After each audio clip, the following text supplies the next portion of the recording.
Welcome back mga kabayan. Nagbabalik po muli ang inyong lingkod upang magbigay sa inyo ng mga bago at nagbabagang mga balita.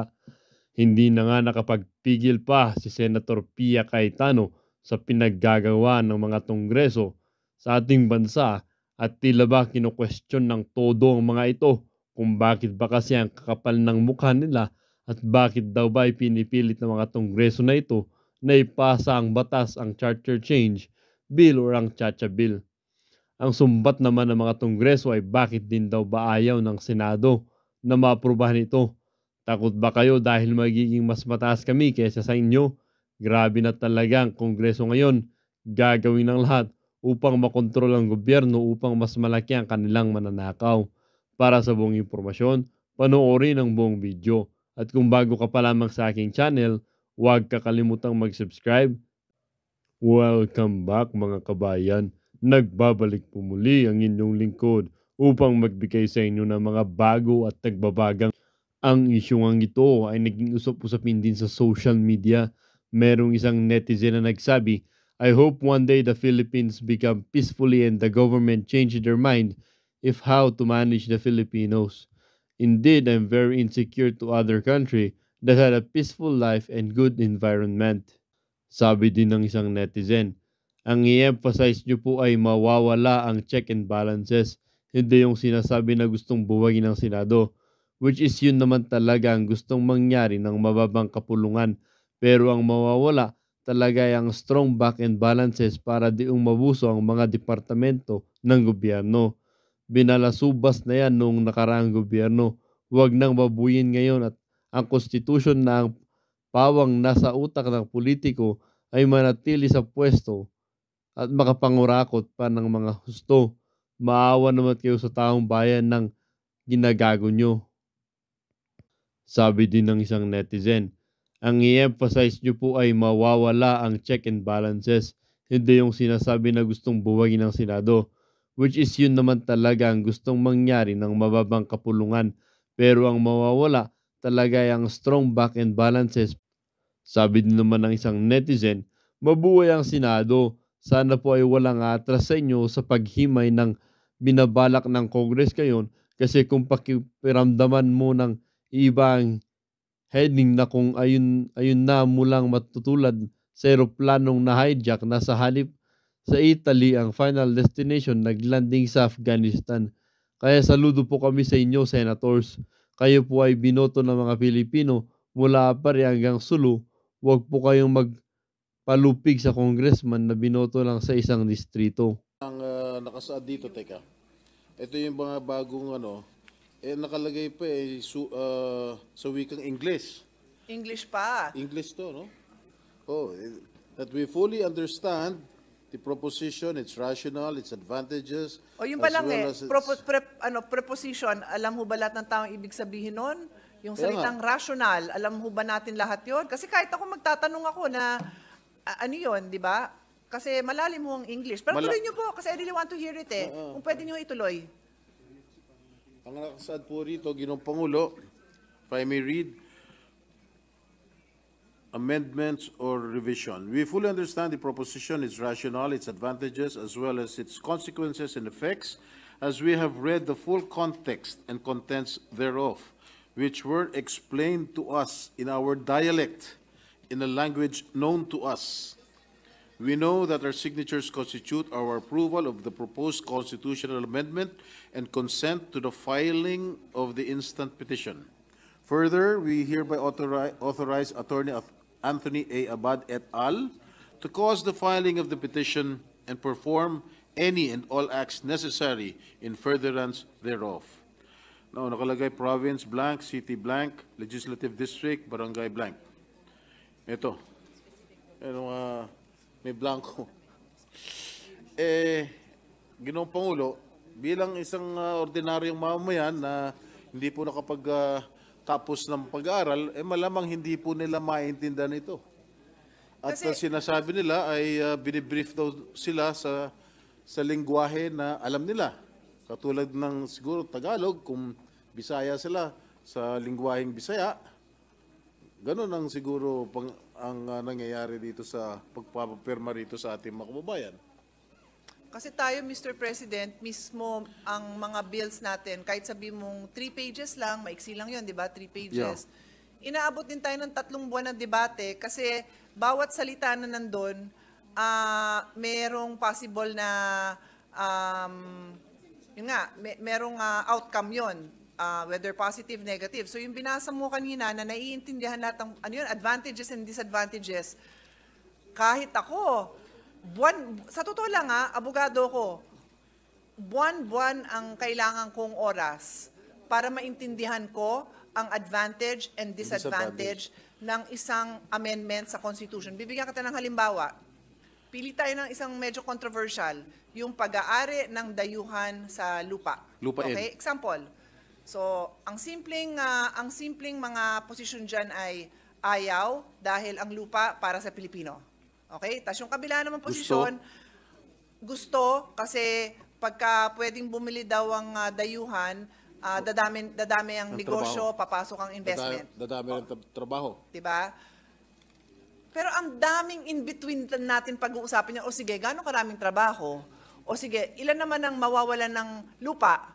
Saan sila titira? Magkano na magiging, kung napakaraming bibili ng lupa sa napakaganda nating bansa, tataas, ang haba, di ba? Ang Marami daming pong katanungan at issue. maraming kinakailangan debate para masagot po yung mga katanungan ninyo, Ginoong Pangulo. It's either you agree or you disagree.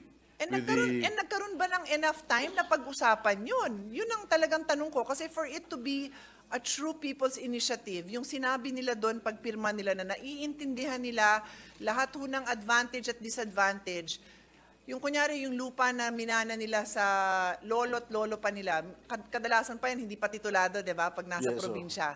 Pero sa totoo lang, katabi ho yan ng, sabihin mo, ng dagat, o nandun sa bundok, na talagang minamata-mata na ng resort na pag-aari ng foreigner. Alam ba nila na posibleng bilhin sa kanila yon ng mga dayuhan. At mga dayuhan, tapos wala na sila talagang titirhan. Yun nga ang daming issue. So, punta ako ngayon dun sa mga nagpapapirma. Sino ba balita nyo na nagpapapirma dito sa ating mga kababayan? Well, ang napapabalita mo, nag-emanate po yan, nag-umpisa po yan sa mababang kapulungan, Ginoong Pangulo. Yun din naman ang balita ko.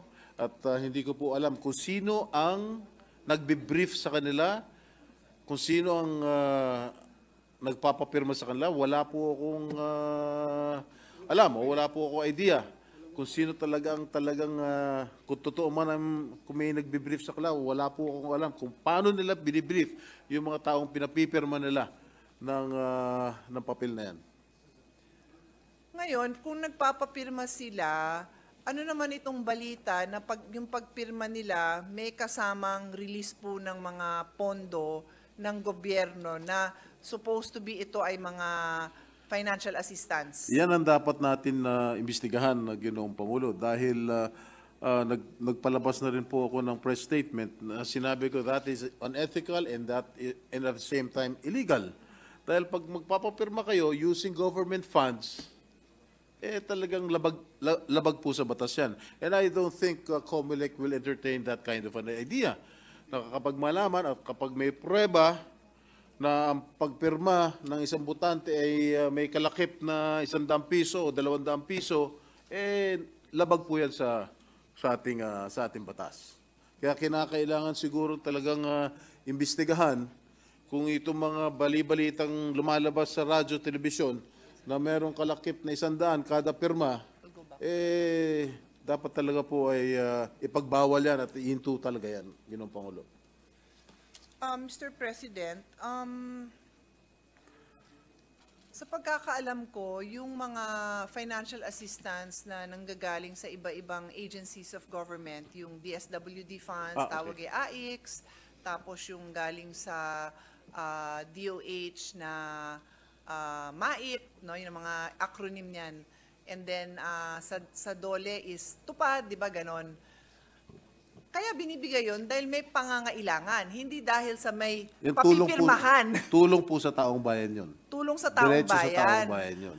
Ngayon, ang problema po, if I may, Of course. ang problema po, Ginoong Pangulo, Meron ba nagpre-preside doon? Wala. Ang problema po, Ginoong Pangulo, minsan, siguro sinasabi ng mga liderato dyan sa mababang kapulungan ay, o sige, sasabihin sa isang congressman, dadagdagan ko yung tupad mo, dadagdagan ko yung AX mo, MAIPS mo, basta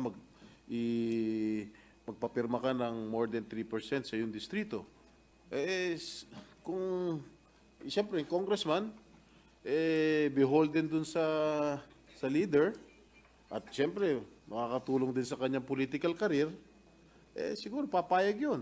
Dahil siyempre, bukod sa tulong dun sa taong bayan, makakuha pa siya ng pirma na more than 3% sa kanilang distrito. Yun lang haka-haka ko, Ginoong Pangulo. Imbes na idiretso na sa taong bayan yan, lalong-lalo na yung nangangailangan na may sakit, yung mga MAIPS na pondo, imbes na idiretso sa taong bayan yan, merong konting suhol, kumbaga. Well, I do not want to use the word bribery kasi na-allergic ako rin sa salitang bribery. Move on na lang tayo, Mr. President. Meron kasi ho akong kopya ng binabalitang pinapapirmahan, Yeah. no? Basahin ko lang, put it on record. Tagalog po yan o English? Tingnan natin, hindi pa ako nagsasalamin eh. Okay, English po siya.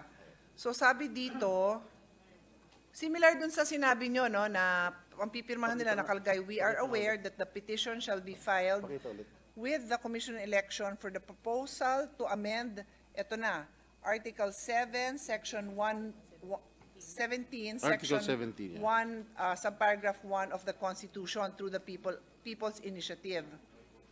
The amendment to Article 17, Section 11 of the 1987 Constitution shall be as follows. So doon pa lang tatagalugin ko na yon. Sinasabi lang dito na ang pipirma ngayon, sinasabi niya na naiintindihan niya na may isang petisyon na ibibigay sa COMELEC kung saan aamendahan nga itong Constitution natin, specifically itong Article 17, Section 11. Ito ngayon ang amendment na gusto nilang mangyari. The Congress, upon a vote of 3/4 of all its members, voting jointly. Naka-all caps yan. So mga kababayan, pag nakita nyo naka-all caps yan, ibig sabihin yun yung parte na bagong proposal. So sabi dito, voting jointly at the call of the Senate President or the Speaker of the House of Representatives. Ano ibig sabihin nun? Pag binasa ko lang yon, kahit na nung law student ako, wala namang impact sa akin yan eh. O di okay, magtawag ang Speaker, Correct. magtawag ang Senate President, sure, punta kami, no problem.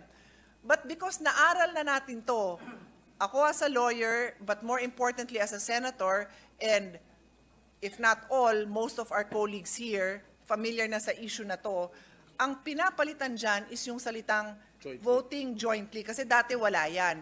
So anong ibig sabihin nun? Paliwanag natin, Mr. President, I know Senator Bato has discussed it, but kailangan natin ulit-ulitin kasi sabi ng advertising experts, kailangan marinig ng tao, ewan ko kung ilang beses, 100 times, 50 times, para mag-sink in. Dahil ang mga tao, may kanya-kanya ding mga concern sa buhay. May gutom, may walang matirhan, may nawawala ang anak, may nawawala ang asawa. So, why would they bother with this?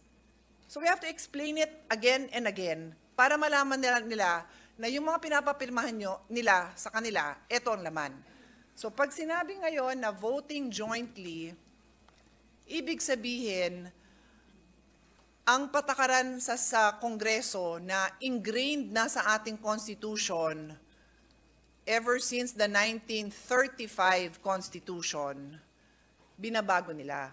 Because since the 1935 Constitution, we have been voting separately. Diba? Pagka nakikita nyo nga may bill, boboto tayo, kami dito sa Senate, tapos ang House, boboto sila, voting separately. Tama ho ba, Correct. Mr. President? Yes, Tama so far, you're correct, Mr. President. Voting separately, tapos lagi tayong may bicameral conference. Ang Correct. bicameral conference ay isang meeting ng Both BICAM, nung dalawang bahay. Dalawang bahay. Magmi-meet kasi yung binoto namin at yung binoto nila minsan may iba yung Nagkakaiba. tundok, iba yung Mga disagreeing paragraph. provisions. So we will discuss the disagreeing provisions para magkasundo at magkaroon ng isang version na lang.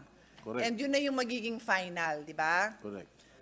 So sa lahat ng batas na pinagdaanan natin, ano ba yung mga napasa natin?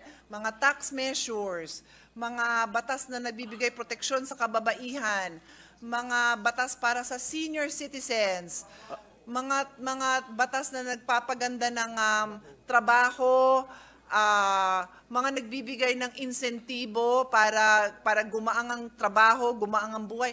Lahat 'yon voting separately, magkahiwalay. Kung meron po ako idadagdag, Ginoong Pangulo, ultimo yung mga local bills, ultimo yung pagpapalit ng pangalan ng kalsada. Maganda yan, Mr. President. Ay dumadaan sa Senado. Ano So, pa kaya itong pagpapalit o pag-amyenda ng ating saligang batas? Hindi ka dadaan sa Senado? So, Gagawin nilang jointly? Mr. Kakapunin President, ng maganda Senado? yung example mo kasi parang kahapon pa lang nasama mo yan, Senator Bato, no? Bigyan natin example ng local bills kasi baka yung ibang kababayan natin hindi nila alam ano yung local bills. Yung sabi nyo nga, Mr. President, pati yung pagpapalit ng pangalan ng kalye. Pangalan ng kalye. Okay, ito pangalan ng kalye dun sa napakaliit na isang bayan sa norte, napakaliit na bayan sa south. May say ang Senate, di ba? May say ang Senado. Tayo doon, pangalan lang ng kalye. Ano pa? Ano pang example? Di ba yung halimbawa, pagka-cluster ng mga barangay. Pagka-cluster ng barangay, barangay. Kailangan pa rin dumaan dito sa atin. Dumadaan sa atin. Tapos ngayon, yung mismong saligang batas natin, kumbaga po wala ho ako maisip na ibang analogy, pero kumbaga sa mga Kristiyano, and I am looking at my fellow Christian, Senator Joel Villanueva, kung sa Kristiyano, ang Bible, di ba, is our supreme guide in life. Para sa lawmakers, para lang mabigyan ng lahat ng proteksyon to life, liberty, and property, no? Buhay, kalayaan, at ano yung property? Gamit? Ari-arian? Para mabigyan natin ng proteksyon lahat yon, gumagawa tayo ng batas na pinapasa natin separately. Dito sa Senate at doon sa House. So kung gagalawin natin ngayon yung tinuturing ng Biblia ng isang bansa, yung foundation ng lahat ng batas natin, gagalawin, bakit magvo-vote jointly? Bakit? Ano kaya yung rason nila? Yung gustong mag-propose nito? Ano yung rason nila? Yung totoong rason nila? Yung haka-haka nyo lang naman, Mr. President. Ang haka-haka ko at palagi ko sasang-ayon sa akin ng iba sa ating mga kasamahan, ang haka-haka ko ay gusto nila tanggalin at buwagin ng Senado. Yun lang yun. Dahil una-una, nakalagay dito, the Congress, upon a vote of 3/4 of all its members, voting jointly at the call of the Senate President or the Speaker of the House of Representatives. Ngayon, kapag magtatawag ang sesyon ng halimbawa Speaker of the House, voting jointly, they have 300 members. And in the Senate, we only have 24 members. And if you will seek 3/4 vote of all its members, kayang-kaya nila ng 243. Kahit mag-absent lahat yung 24 senador, kahit hindi mag-participate ng mga senador, makukuha nila yung gusto nila. At wala na pong boses ang mga senador ng Pilipinas. Hindi na po makakapag-participate dahil overruled. Tsaka wala tayong kalaban-laban doon sa mga members ng House of Representatives, Ginoong Pangulo. Mr. President, yung binanggit nyo na pag nag-voting jointly, sa dami kasi ng members ng House, kahit na hindi sila lahat bumoto, kuhang-kuha pa rin nila yung 3/4 vote, di ba? Okay. Bakit mahalaga na may boto ang Senado? Ang sa akin lang, Mr. President, bago tayo magbigay ng ating mga dahilan, ibabalik ko lang sa history. Since the 1935 Constitution, lahat ng pinasang batas dumadaan sa dalawang house para suyod na suyod yun. Kasi nga, pagka isang house lang, magkakaiba ho tayo ng pinanggagalingan eh. Ang House, meron silang mga personal na distrito. Ang Senate, alaga natin yung buong Pilipinas. So naninigurado tayo parate sa aking sa aking karanasan in almost 20 years, magti-20 years na tayo sa Senate. Lagi natin dino-double check din ang version ng House and Senate. Kumbaga lang sa estudyante, 'di ba gaganda pag may nag-review? Of course. 'Di ba? Tama. Hindi naman sa pagmamalaki, pero a lot of people in many countries call the Senate the upper house. Hindi sa pagmamalaki, it's just that 24 lang ang mga senador, piling-pili, and nakakadagdag tayo sa pagpapaganda ng batas. Kasi nakakasama po ang loob, Ginoong Pangulo, minsan napapagbintangan po ang Senado na masyado pong matagal mag-aksyon at makukunti lang yung mga batas na ipapasa. Sapagkat tayo naman, hindi naman po tayo mabagal dahil pinag-aaralan natin mabuti. Masusi natin pinag-aaralan ang mga batas na umaakyat dito na nanggagaling sa mababang kapulungan. With all due respect to the House of Representatives, nanggaling po ako doon, Senator Joel Villanueva, nanggaling doon, Senator Sani Angara, nanggaling doon, Senator Gatchalian, nanggaling doon, Senator Risa, nanggaling doon. Ang dami sa atin na nanggaling doon. And in every country, alam natin na ang difficulty pagka napakalaki nung grupo, and in the House, 300 nga po sila. Hindi ho ako naninisi kung ba't yung nalalabas nila na produkto ganun, kasi sa dami siguro nila, output-based sila. And dito ho sa Senate, in my humble experience of almost 20 years, and natutunan ko lang naman to sa mga seniors na inabot ko, which includes the father of the Minority Floor Leader, Senator Coco Pimentel, his late father, Senator Nene Pimentel, the father of our Angara. Chairman of Finance, Sani Angara, his late father, Senator Ed Angara. Hindi ko po inabot yung tatay ko, pero marami naman nagsasabing magaling na abogado yung tatay ko. He was also a senator. My seatmate, the late Joker Arroyo. My other seatmate, the late Juan Flavier. Miriam Defensor Santiago. Yan ang inabot ko, no? And I'm sure meron pa akong hindi nababanggit. Wow. Yes. Talagang dadaan ka sa butas ng karayom para mapasa yung bill mo. Correct. And that is what I've learned, Mr. President. Kaya in this Congress, pag merong bagong bill, tumatayo ako. Nung December, di ba, patapos na tayo. Nagtyaga ka naman, pinakinggan mo yung mga interpellation ko kasi ganito tayo sa Senate. Sinatyaga natin bawat period, bawat kama, bawat paragraph. Sinatyaga natin yun, Mr. President. I agree with you, Mr. President. Dahil sabay po tayong nanalo 2004 at nakakasabayan natin sila, the late Senator Nene Pimentel, Senator Ed Angara, Senator Joker, Senator Miriam, and including Senator, former Senate President Juan Ponce Enrile. Yes. Was my, actually, I learned a lot from all the veteran senators. Mr. President, maniwala ka ba? Di na ako magme-mention ng names, pero at wala din ako doon. Pero narinig ko tong kwento, I don't know kung sinong may alam nito kasi ang isang tatay ng isa sa atin kasama sa kwento ko. Pati ho dasal in-interpellate. Would you believe, Alam Mr. ko po yan, President? alam ko po yan. Alam mo yan, di ba? Opo, alam ko po yan. So yan ang dinadagdag natin. Kasi for example, sinabi, ang dami talaga. Like for example, sinabi 1 billion para sa manggagawang Pilipino. Okay. Magtatanong ako ngayon. Ginoong Pangulo, paano nyo ibibigay? Paano nyo ma-identify? Ganon tayo dito. Naalala niyo ba yung dasal ng isang senador, Ginoong Pangulo? Alin, yung sinasabi kong dasal o iba pang dasal? Yung sinasabi niyang dasal na in-interpolate ng isang senador? Hindi ko alam. Basta Ako, alam ko nakwento. eh. Alam mo, gusto mo kwento? Mr. President. Sabi raw ng isang senador, ang dasal niya, I talked to God and God replied. Yeah. Yan. Yes. At sabi nun, nag-interpolate ng senador, pwede bang malaman ang telephone number ni God para ma-text ko rin? Pero again nga, ito, mga kababayan, sino ba naman sa inyo ang aayaw sa isang, kahit sinong politiko na mangangako ng bilyon-bilyon para sa kapakanan ng isang manggagawa, para sa kapakanan ng mangingisda? Walang masama doon na naglalaan ng pondo para dyan. Pero eto ngayon ang trabaho natin na alamin, paano mo ilalagay? Saan mo ilalagay? Sino ang tatanggap? Di ba? Trabaho natin yon. And so in the same way na sinasabi natin na kaya nga tayo voting jointly ever since. Para yung mga tanong na ganito, like ako, madalas sa education, kaya nga voting separately, sorry. That ulitin is ko. the essence Kaya of nga voting bicameralism, separately Mr. para President. marami tayong time na magtanong.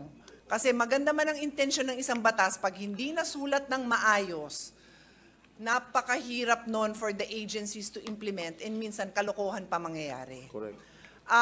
Mr. President, lagay ko lang on record no na meron tayong mga legal luminaries. Ito po ay ang legal luminaries, ibig sabihin yung mga ginagalang na mga at respetadong mga expert no sa larangan ng Batas. paggagawa ng mga batas at pag-aaral ng mga batas.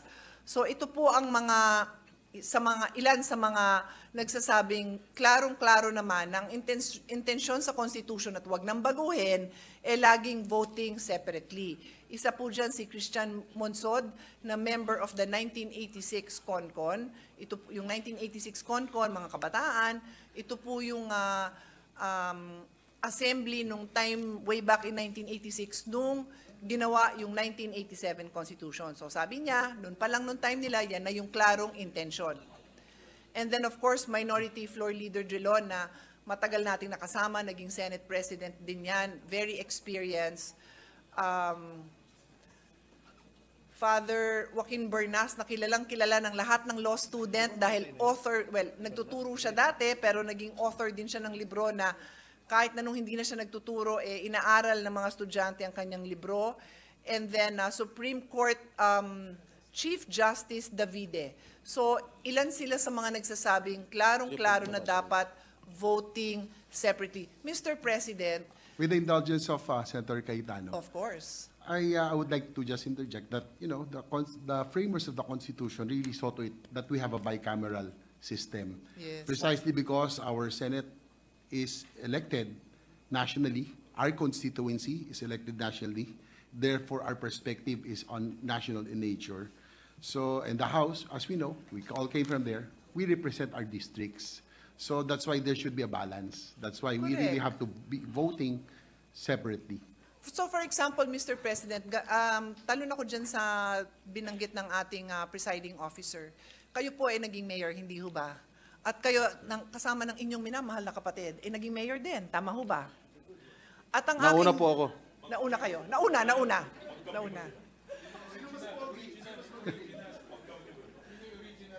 Ako naman po, ang aking kapatid, naging mayor din. Ang aking sister-in-law ay currently mayor. And tama ho ba ang aking sariling karanasan na ang layunin ng mayor ay posibleng iba sa layunin ng isang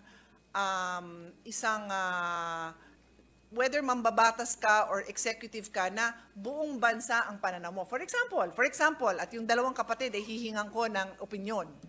Kunyari, yung pagbubukas ng gate dun sa subdivision ng inyong syudad.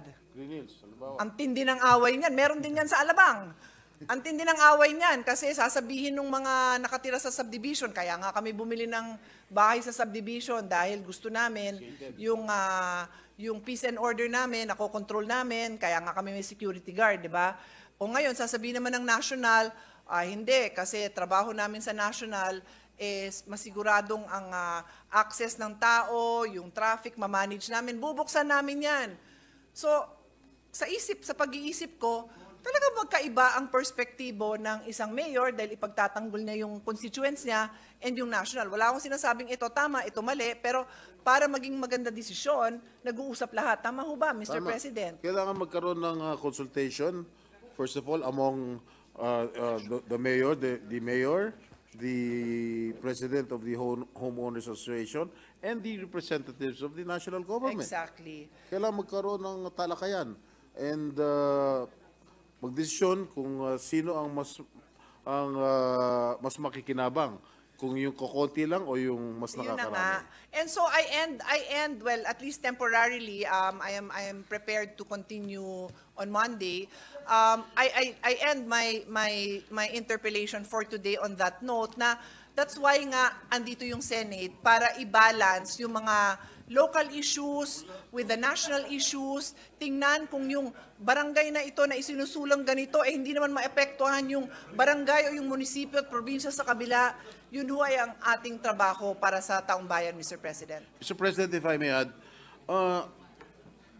in this form, Mr. President, it says here, the Congress, upon a vote of 3/4 of all its members, voting jointly at the call of the Senate President or the Speaker of the House of Representatives. Bakit po nilagay nila voting jointly? So, ibig sabihin po niyan, alam nila from the very start na voting separately Yun na nga. ang Yun na nga. House at ang Senate. Bakit nila gustong linlangin ba yung tamang, o lokohin ang taong bayan na isusulat pa nila yung voting jointly?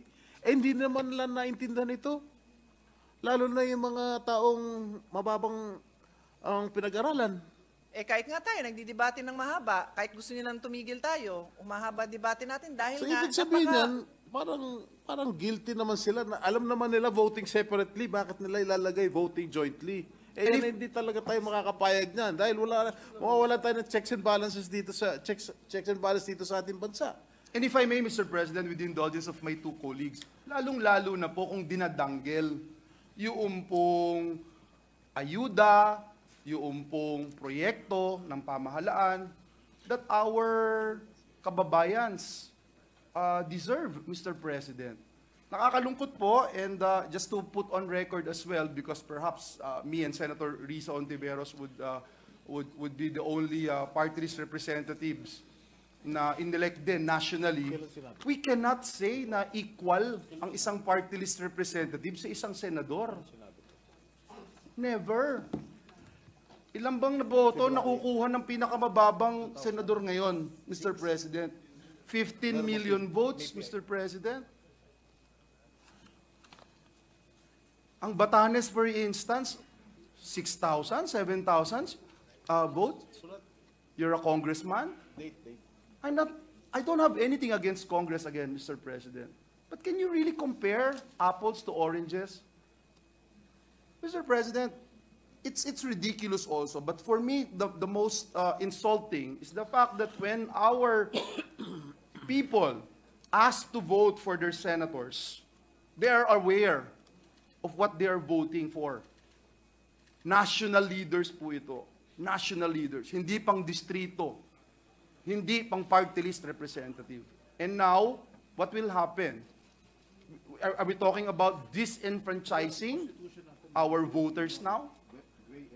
Sila ba ay aware doon sa pinag-uusapan bago sila papirma yun? Mr. President, I can go on and on, but may I just I was intervening, Mr. President, because I would like to request my two colleagues if we can suspend the debates, the interpellation of the distinguished lady from Taguig to the distinguished gentleman from San Juan, to just allow a quick meeting, Mr. President, caucus in the lounge as called by our Senate President. And if I may add, Mr. President, if I may, I just would like to quote the statement of the father of our minority floor leader, the late Senator Nene Pimentel, who said in 2006, and I quote, "Since People's Initiative is a private effort of the citizens."